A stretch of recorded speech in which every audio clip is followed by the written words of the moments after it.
Kalau kita bicara soal kota suci Madinah, pasti banyak yang terbayang ya, sejarahnya, masjidnya yang megah. Tapi tahu nggak sih, kota ini menyimpan rahasia-rahasia spiritual yang luar biasa. Nah, amalan apa aja yang bikin kota ini begitu istimewa dan penuh berkah? Yuk, kita bedah bareng-barang. Karena gini, Madinah itu lebih dari sekedar tempat napak tilas sejarah. Ini tuh ibaratnya sebuah panggung spiritual di mana setiap ibadah punya nilai yang luar biasa. Allah seakan-akan membuka pintu-pintu kesempatan unik di kota ini. Ini anugerah banget buat siapapun yang pengen nambahin poin amalan buat di akhirat nanti. Oke, jadi pertanyaannya, amalan istimewa apa aja sih yang dimaksud dan kenapa bisa sepenting itu? Nah, ini yang mau kita gali lebih dalam langsung dari sumber-sumbernya. Oke, kita mulai dari bagian pertama ya. Kita bakal lihat peluang-peluang spiritual unik apa aja sih yang ada di kota Nabi ini.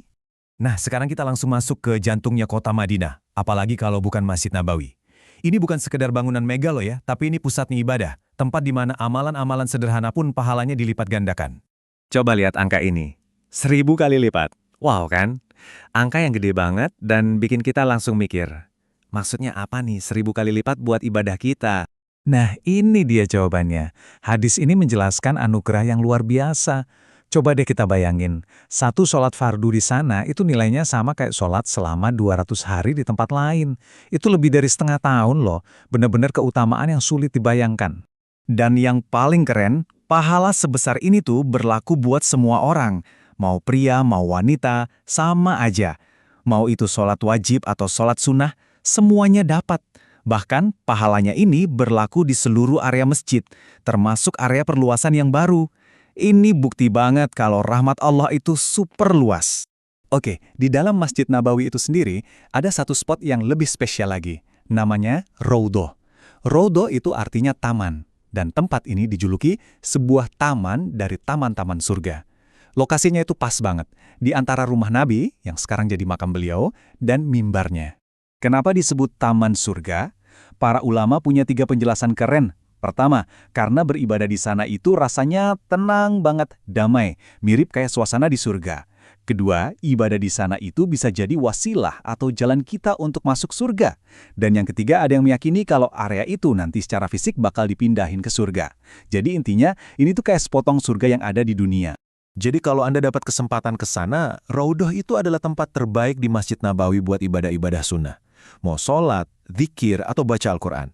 Ini benar-benar kesempatan emas buat ibadah di salah satu tempat paling mustajab di muka bumi. Oke, selain sholat, ada lagi amalan istimewa di Masjid Nabawi yang mungkin sering kita lupain, yaitu menuntut ilmu. Ada perumpamaan menarik nih, pengunjung masjid itu ada 2 tipe. Ada yang datang buat belajar atau ngajar, dan ada yang sekedar, ya lihat-lihat aja. Dan ternyata bedanya itu jauh banget. Hadisnya bilang begini, siapapun yang datang ke masjidku ini, tujuannya cuma satu, yaitu untuk belajar atau mengajarkan kebaikan, maka kedudukannya itu seperti seorang mujahid di jalan Allah. Wow, jadi niat tulus buat cari ilmu di sana itu pahalanya setara sama berjuang di jalan Allah. Ini nunjukin kalau Masjid Nabawi itu bukan cuma tempat sholat, tapi juga pusat ilmu. Baik, sekarang kita geser sedikit ya. Kita keluar dari Masjid Nabawi untuk melihat amalan ziarah di sekitar kota Madinah yang pahalanya juga nggak kalah besar. Tentu saja, salah satu amalan utamanya adalah ziarah ke makam Rasulullah Shallallahu Alaihi Wasallam. Tujuannya apa? Ya, untuk menyampaikan salam dan sholawat kita secara langsung kepada beliau. Tapi ada penting nih yang harus kita ingat. Nabi pernah berpesan, jangan jadikan kuburku seperti Id. Maksudnya, tempat yang dirayakan atau dikunjungi terus-menerus. Kenapa? Karena beliau meyakinkan kita, salawat kita itu pasti sampai, dimanapun kita berada. Ini pengingat yang dalam banget ya, bahwa koneksi batin itu jauh lebih penting daripada sekedar hadir secara fisik. Nah, perjalanan ziarah kita bisa dilanjutkan ke pemakaman Baqi. Di sana ada sekitar 10.000 sahabat Nabi dimakamkan. Lalu, ada juga makam para syuhada Uhud, para pahlawan yang gugur di perang Uhud. Kita datang untuk mendoakan mereka. Oke, siap-siap ya.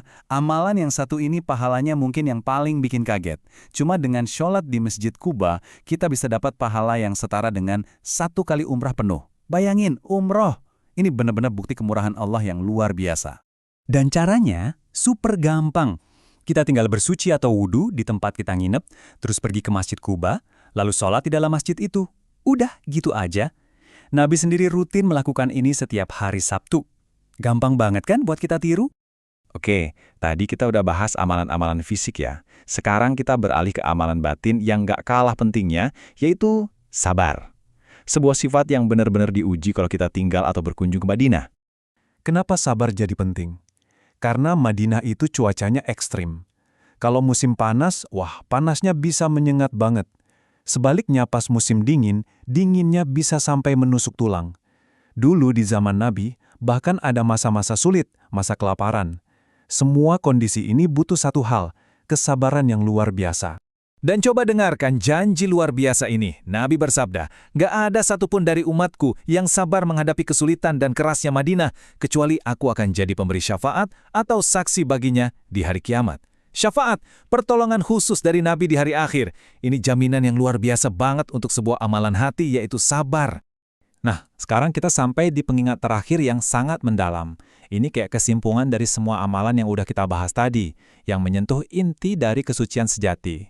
Ada kutipan dari seorang sahabat, Salman Al-Farisi, yang bunyinya begini, "Sesungguhnya, tanah itu tidak menyucikan siapapun, hanyalah amalan seseorang yang menyucikannya." Dalam banget kan? Iya, Madinah itu tanah yang berkah, nggak ada yang ragu. Tapi pada akhirnya, bukan tempatnya yang bikin kita suci. Kesucian sejati itu datang dari perbuatan kita sendiri. Madinah itu panggungnya, kitalah pemain utamanya. Jadi, mulai dari sholat yang pahalanya 1000 kali lipat, menuntut ilmu yang nilainya setara jihad, sampai sabar yang ganjarannya syafaat dari Nabi, sekarang pertanyaannya kembali ke kita semua. Dari semua amalan istimewa ini, mana nih yang paling kena di hati Anda?